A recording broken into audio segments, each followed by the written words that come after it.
Susuka or Lulunok Episode 8, Strawberry with Chocolate. So syempre, credits muna kung saan ko ito nakita. So thank you kay Sarah Beth, say thank you. So dito, ginamit niya Cadbury na dairy. So tinamad na ako magtunaw, so ito na yung binili ko. Sabihin ng iba dyan, ano, first time mo kumain ng strawberry? Siguro mga nasa 5 pa lang.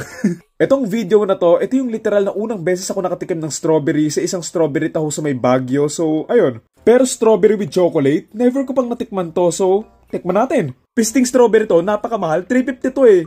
Normal ba yun? Sa ngayon, 4 lang muna yung nilagay ko kasi baka hindi ko magustuhan and masayang lang. Next, Hershey's Chocolate. Grabe yung budget ng production.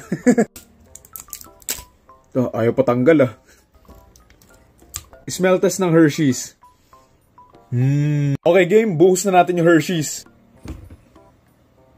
Ooh. Lah. Naputol yung ihi. Naligo, parang gravy.